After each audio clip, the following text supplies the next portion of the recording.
Good morning, 9:30 a.m., Tuesday, August 27th. Please rise and join us in the Pledge of Allegiance.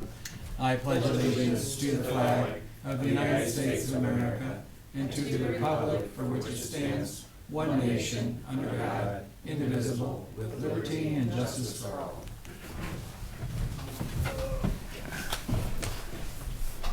We'll start with a prayer, please. Heavenly Father, we beseech your divine guidance in this meeting. Keep us ever mindful of our obligation. Grant us, dear Lord, wisdom, tolerance, and courage that we may well serve our county and fulfill our trust. Amen. All right. And we've got minutes to be approved. To approve the minutes of the August 20th meeting. Second. Moved and second. Any discussion or changes? Roll call, please. Harrison? Yes. Sweattick? Yes. Hambley? Yes.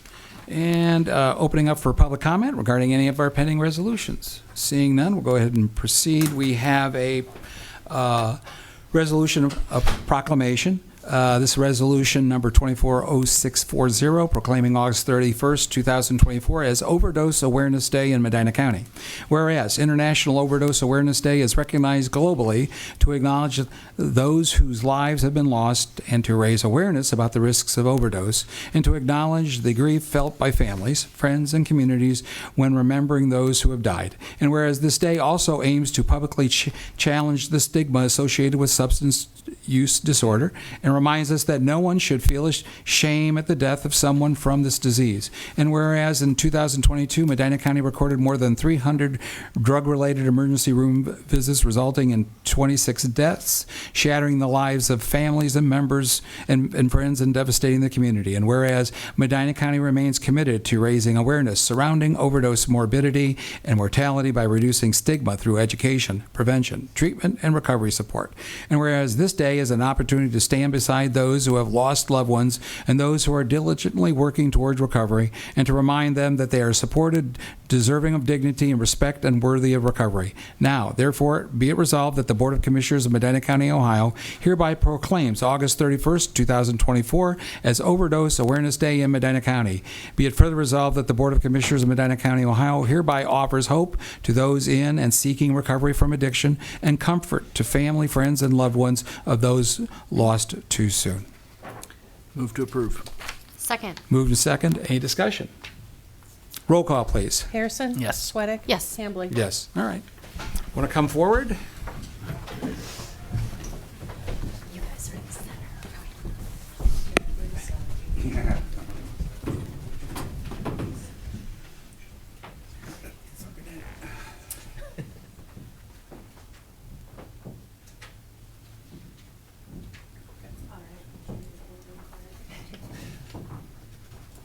Perfect. Thank you. You want to say a few words? Go ahead. Yes. Go ahead. You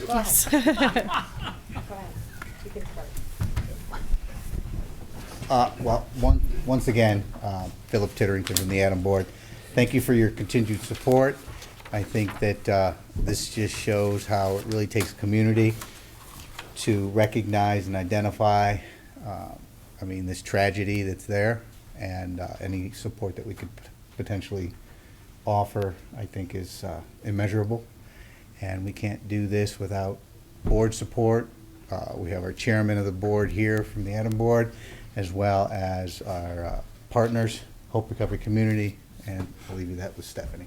All right. Thank you. My name is Stephanie Robinson. I'm the founding executive director at Hope Recovery Community. I'm also a person in long-term recovery. So for me, that means I haven't used drugs, alcohol, or engaged in eating disorder behaviors for over 16 years. Thank you. I just want to thank the commissioners. I want to thank the Adam Board, the city of Medina, and yes, from me in the recovery community, but from the families, the moms, the dads, the kids, the husbands, the wives, the brothers, and the sisters who on a regular basis reach out to me and thank me for our efforts here in Medina. What we are doing keeps their legacy alive. These things are very, very important to us, but they are their lifelines to their loved one's legacy. And I am just grateful that we are no longer fearing addiction. We are embracing recovery, and we're going to honor this day on Saturday at Hope Recovery Community with a candlelight vigil and a day of just remembering those we've lost. 26 people last year, and those deaths are preventable. So we will continue to push on with your support and with the Adam Board support and the community support. Thank you very much. Thank you. Thank you. Did you want to say anything, Lou? I knew it.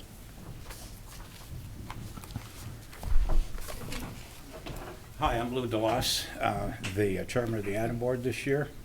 I just wanted to say thank you to the commissioners for all that they've done for the Adam Board and for groups like Stephanie's group.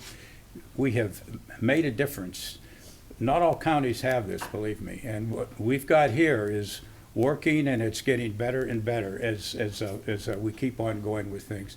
But this wouldn't happen without your help, though, and the entire board thanks you for that. Thank you. Thank you. Thank you.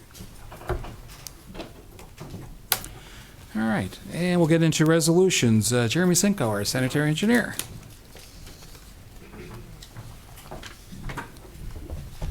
Morning, everyone. Good morning. Two resolutions for consideration today. The first is authorizing the execution of the Ohio Environmental Protection Agency Source Water Protection Strategies Grant Agreement. And the second is authorizing change order number 2 for the Medina County Sanitary Sewer Rehabilitation Project. I'd like to make note that that is a deduct change order. Move to approve both resolutions. Second. Moving second, any discussion? Roll call, please. Harrison? Yes. Sweattick? Yes. Hambley? Yes. All right, thank you. Very good, thanks. Holly Murin, our Human Resources Director. Good morning. Good morning. On our personnel changes resolution today, we have 1 new hire in transit, 3 rate increases, 2 in sanitary and 1 in maintenance, 2 promotions in the building department, 1 lateral PCN change in maintenance, 1 leave of absence at Job and Family Services, 1 suspension at Office for Older Adults, and 2 resignations, 1 in maintenance and 1 in sanitary.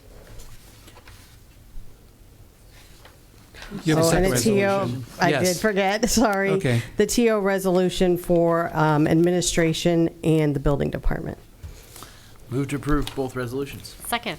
Moving second, just that TO means Table of Organization. So, Sorry. okay, so. Roll call, please. Harrison? Yes. Sweattick? Yes. Hambley? Yes. Thank you. Very good. Thank you. Brett Thomas, our Finance Director.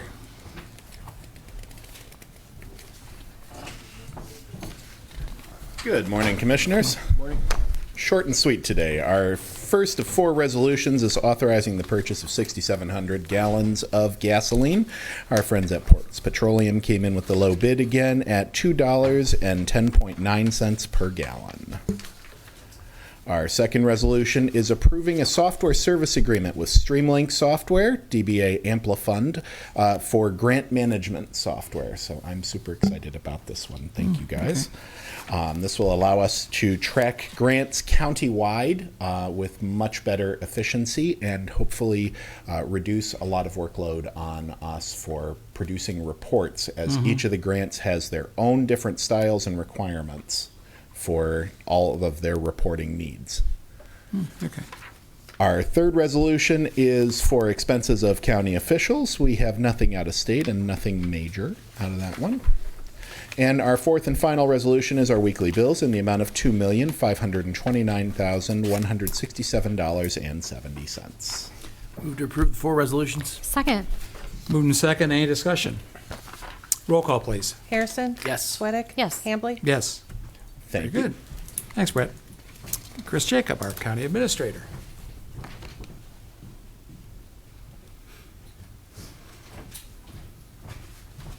Good morning. Good morning. Just 2 resolutions for you this morning. The first one approves a sub-grant agreement with the Medina Metropolitan Housing Authority. This is for emergency housing placement services. The amount is $30,000 and would supplement the previous, and this is out of the ARPA allocation, and would supplement the previous allocation that was provided to Metro Housing.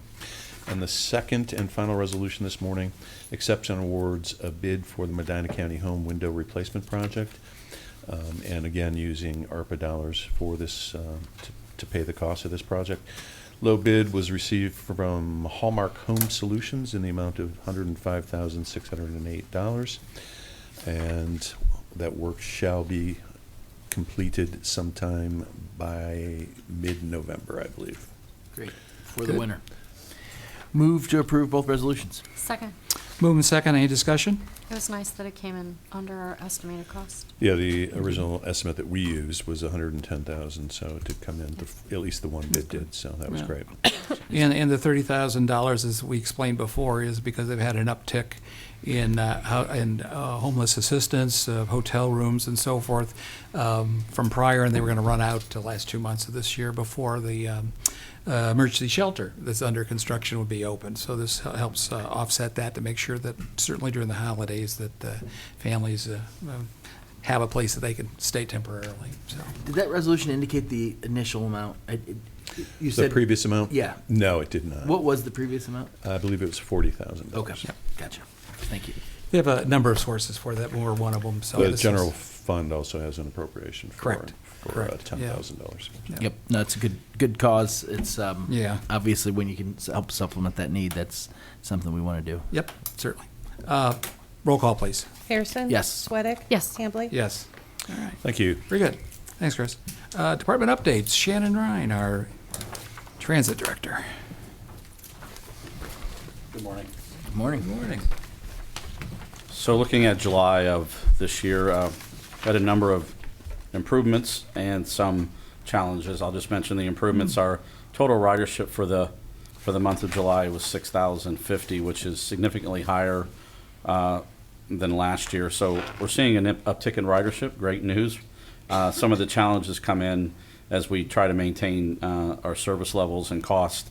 Our trip denials went up to 68 for the month, which is a result of some of the outliers, as I mentioned, some people going to work in the outskirts of the county, Valley City, Lodi. So some of those trips we're not able to provide based on the locations, but we are continuing to work to become more efficient with the services we have. Our cost per mile were, improvements from the previous year, and our passengers per revenue hour reached one of the highest levels we've had. So we're becoming efficient. We have more room for improvement. I think there's opportunity in the way we look at different parts of the week, which is what we're looking at, but also certain parts of the month.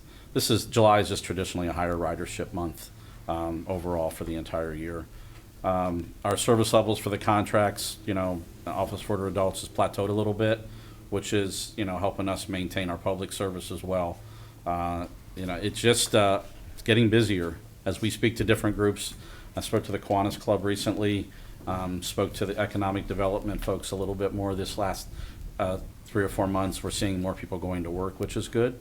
So we're seeing the results of that. I think we have to make sure that, we're providing service to the folks that need the essential services. But I think there's opportunity for more growth if we can become more efficient. The team's working very hard. I thank them every day to make sure that everybody gets a trip, but sometimes that's my heartburn that we can't give everybody a trip that needs one. Overall, I've been working with the ODOT team about our transition. I had a meeting for our compliance and how we're going to report to them. We're actually going to continue to report federally for a little bit while we still maintain some funds from them, but transition over the next 2 years to ODOT. It's interesting. And then the financial part of it, that is something that I'm watching very closely because it's changed the dynamics of how received money. You're applying for money and you're waiting. You may not know what your allocations are until as we get into 25 a little bit.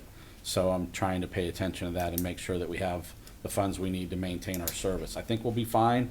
Their words are verbal, not in writing, so I want to see those in writing or how much we're going to receive. But as the cost of services go up, fuel, everything, I'm glad we're able to remain efficient enough to not see a spike where we're reaching into our reserves that we need for our local match.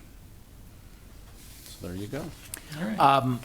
You mentioned the Kiwanis presentation. I was there for that, and also he didn't mention, but he was able to pinch hit because we had somebody cancel, and I thought it was a very well received in the room.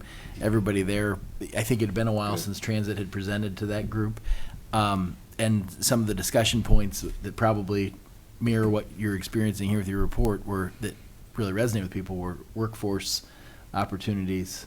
And I think those are things that we just all have to keep our eyes on, and how we can find creative funding sources to kind of open up those opportunities. Because if we can unlock that, we'll be in great shape. So, Thank you. Very good. Great. Good job. Thank you. Debbie Kiley, Job and Family Services Director. Good morning. Good morning. I have no resolutions. I felt like empty this morning when I left. So, just some department updates like I do by division. So first I'll do child support. So as you know, we're closing out Child Support Awareness Month. As part of that recognition, as well as to encourage family involvement with not only the office, but that division, we hosted an event here at the Haddad Theater. That was on August 17th. We had that illusionist Rick Smith Jr. doing magic shows for everybody. We had over 180 people attend the event. So yeah, it was really well received. And along with the show, the division offered raffle baskets. They had treat bags for the kids. We also had some promotional materials and informational materials about the child support program. But then afterwards, we had the McPal ice cream truck here that kind of like finished off the event. So that was, of course, really popular. So I'm grateful that the community had a chance to participate, in the sponsors that also helped us fund this event, but more importantly, the staff that used so much of their own time over the weekend and the evenings to take brochures to the library, to coffee shops, to wherever they could think of. I think that is a testament to how much they believe in that program and the success of it. So they've got the work cut out for them for next year. I don't know what they're going to do to top that, but I'm sure they'll do fine. For public assistance, I reported out a month or so ago that the state was reviewing an increase in the SNAP benefit level, the gross income standards, from 130% to 200%. So just for some context, a family of two currently right now can't make more than $2,137 gross income per month, or they don't qualify for SNAP benefits. That's going to increase to $3,287. So it's a significant amount. The agency believes we could see about an increase of eligible individuals in the thousands, about 3,000 more people eligible within the county. That's going to start, this new rule is effective 10/1, and the calculations to determine eligibility for SNAP are complicated. I don't think that everyone who is under 200% of poverty will qualify for SNAP benefits, nor do I think that they'll all come rushing in the door 10/1 and apply at once. So we're still trying to do like our own redesign of current staff and those available to do that type of work. Because both of these, sorry, I'm going to back up. I'm going to say both of these policies because I forgot to mention one. There's also changes to the work program requirements for unemployed individuals. That too is also happening on 10/1. So we've got really two big events that are happening on October 1st that are going to impact the SNAP program. So once these new policies are in effect, I'll certainly report back. We're in a stage right now where we're designing the staff and the responsibilities of those staff based on what we're pretty confident is going to happen. But once 10/1 hits, and maybe even November 1st and December 1st, as this starts to roll out, I'm sure we'll have to pivot and redesign our programs. But it's a decent amount of work for the staff to have to consider coming in. Questions? Nope. I felt like I talked really fast. No. Sorry. For Child Protective, as of July 31st, we have 110 children in care, and we field approximately 89 reports of abuse and neglect. That number is down. It's summertime, so we expect that number to increase over the course of the fall. Our 24 in 24 campaign for foster homes continues. We've now certified 17 foster homes, so I'm hopeful that we get 7 more by the end of the year to engage in this important work. And on another note, I've shared some reunification data when a child is reunified with their family over the course of time, but one stood out most recently, and this is a child who entered our care at the age of 3, and he stayed with us for over 2.5 years. So over 2 years is a long time for a little one to spend without permanency. He didn't know where he was going to go, and he was a tricky kid. He was a tough kiddo. And while that time in care is tragic, I believe it's also a testament to the long-term efforts of not only the agency, the courts, but also the family, and the work that they needed to do, everybody needed to do to ensure that reunification was not only appropriate, but safe. Reunification isn't a quick process, and I think sometimes there's a rush for that to happen. And unless the circumstances permit, sometimes it shouldn't be quick. We, of all people, understand that families are complicated and so are relationships. So the agency wants to make sure that it's doing its due diligence before we return a child to its family's care.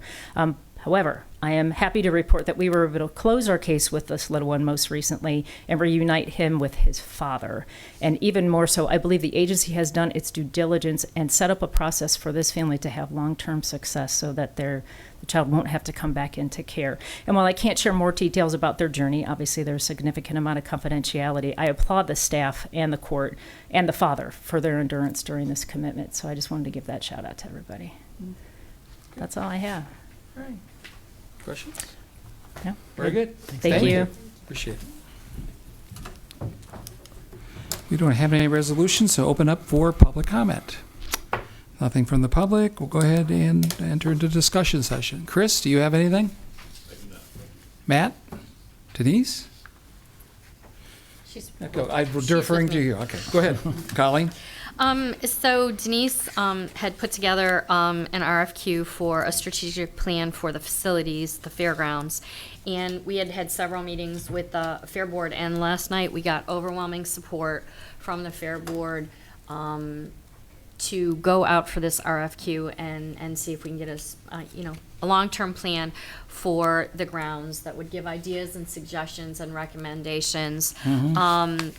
The calendar that we put together on the back is hopefully to go out, post on September 5th with hopefully 6 weeks later, October 18th, having some great proposals, and then leave the holiday season to go by with the plan beginning January 15th, and then to be completed by November 3rd.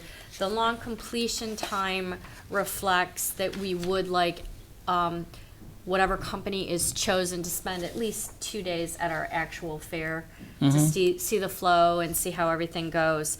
So I have tasked Denise with hopefully having her and her staff try to find as many reputable companies as we can, because it's such a specialized area that next week we can get it into their hands so that we do get several good proposals.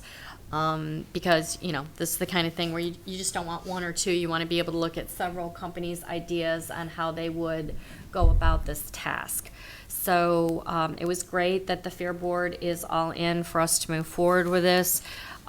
We do have a little ARPA money left. I have really, the range of prices that these could come back at, I really don't have a good feel on. We've never done something this specific before because it is pretty specific, but I would like us to do this. Chris did prepare a resolution. I don't know if you wanted to think about it and do this resolution next week. So because we still have time next Tuesday to do the resolution and have Denise get it out to the world by next Thursday. So if you'd like to table the resolution to next week to think about it, I understand that, but I would be in support of us going forward, so. And the Fair Board met yesterday, you said? Yes, they called me last night after their meeting. I mean, if we've got their support, I'm comfortable with the resolution as it's drafted, but I'm defer to the two of you. We can wait. Now, who are the Fair Board's going to be interviewing the consultants? For the Well, selection I selection envision process? that Denise and I would be part of it, where Right. they're Yeah. all the proposals are coming to Denise, Right. and that we would meet with their future Fair Board. They have a future Fair Board committee. Okay, That got we it. would Go meet ahead. with their future Fair Board committee in a round table and look at all the proposals. That's how I envision it Okay, going. all right. So. Do we have an idea? Because I did see the requirements, which I think are smart, that preference given to people who've done these types of plans for Yes. fairs before. Yeah. Do we know what the lay of the land is there? Are there Well, three such I organizations? did or- talk to someone who is leading their future Fair Board committee, and they are going to look at their resources, like at the state level Yeah. and so forth, with the fairs, and get us some emails and names that Denise can then send out to. So he's going to get me those this week. The Ohio ideas. Department of Agriculture, do they Yeah. not have a group that basically is a liaison, works with all the county fairs? And whether they could assist us in finding or getting a Yeah, because I would proposal like out? to get a lot of Right, bids. right. Right, so I mean, we're casting our net pretty wide. Right, I'm looking yeah. at the National Association of Expositions and Sure, Fairgrounds. yeah. We're looking at the Department of Agriculture. I think we might be able to make some connections with 4-H as well as the. Sure, okay. There's actually an Ohio Association of Fair Managers. Yes, there is. Yep. So we were going to look at that as well as we are contacting other county fairgrounds who also have recently completed the strategic plan process, and we're wanting to email or contact potential applicants directly. So our goal is to get at least 50. That's a stretch goal, and we'll do our best, but we are casting our net wide. I found some in Chicago, and Wisconsin seems to have a lot for some reason. It must be the cheese, I don't know, but so we're looking at casting our net pretty wide, because I think this is a great opportunity and dynamic project for really any consultant. So Yeah, I'm with Aaron. Let's go ahead. I'm okay with passing a resolution And- as is. We've talked about this several times. You've been working with them, and I don't think, frankly, the week will buy us any additional input.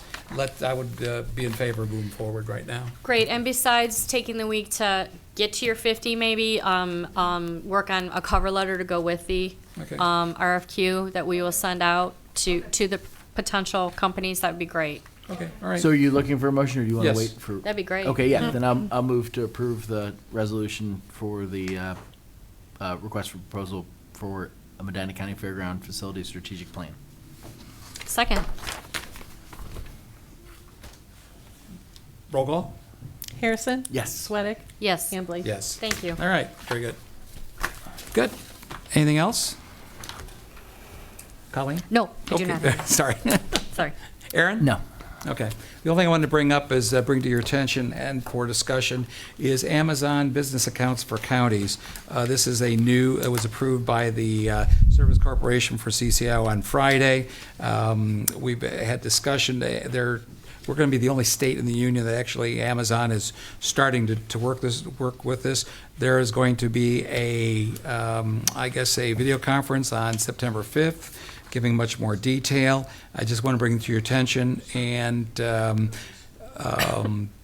departments can sign up September 12th. We apparently do have a list of different departments that already apparently have accounts with Amazon, but this one's organized much more central, I guess, and I guess if you agree that we would have someone attend that and kind of report back whether the county, we want to have much more of a streamlined, as well as being able to have access to greater, I'll just say, greater discounts on some of the products that we normally acquire. I think it's a great idea, these kind of things that give us economies of scale. Since we have so many departments, are the perfect opportunity to learn more about us potentially saving some tax dollars. So I think it's a great idea. Okay. Yeah, I do too. Have you given any thought to who or how that might be routed if we need a primary point of contact? Well, at this point, I just having either Matt or Brett or somebody go on the video conference and then take a look at the program and see how we might want to phase in or implement it. Does that make sense? Sure. Okay, got it. All right, so somebody will register. Okay, that'd be good. That's a webinar. Oh, I guess that they moved the webinar to September 12th. Oh, okay. They said originally 5th, but I guess it was too soon.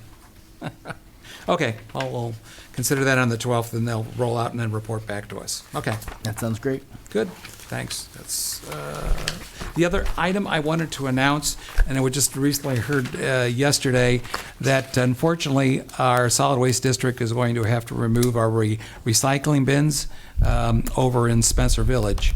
We had received a letter, apparently that was routed originally through our sanitary engineer who previously handled that. Took some time, and was informed yesterday that we're going to have to remove the recycling bins this week. We had not received any comments or concerns, either with the solid waste district or even this office, regarding that. I know Barb had gone out there, taken a look, and it looked like it was kept up. We hadn't gotten any complaints, but for some reason of the village, and we're going to be inquiring as to what the concerns are. Right now, those 4 bins annually receive close to 58 tons of recyclables. Those recyclables, in order to maintain, will have to go someplace else. And the residents that have been using it in Spencer Township and Spencer Village, if they are still interested in doing recycling, we'll have to go to Chatham Township, 6539 Avon Lake Road at their town center, which is 15 minutes away. So we're hoping that the district, that we can find an alternative site out in Spencer someplace, and we're working to replace that, but we're going to have to remove that as of this month, so. It's a shame, it's a lot of tonnage. So Yeah, it is, people it is, obviously yeah. like it. Yeah, apparently, and not sure why, but we've got to work with the community and find out what's going on. And obviously, our solid waste management plan does, it's based upon, if you don't do curbside, you have to have accessibility in every community. And right now, Spencer Village and Spencer Township won't really have anything accessible. At least I would consider. Going over to Chatham, on a regular basis is a little bit more an issue. They can still come down to our recycling center in Westfield, but that is a bit longer of a trip for that corner of the county. You see people wait 15 minutes of gas when they're trying to recycle, so. Oh, exactly. But at this point, we'll have a little article in the newsletter about that, but we also, it's coming out Friday, but wanted to let the residents know. At this point, we'll continue to try to work with them and try to find an alternative place as soon as we can. So, all right. I don't have anything else. I would move that we convene executive session to consider the purchase or sale of property.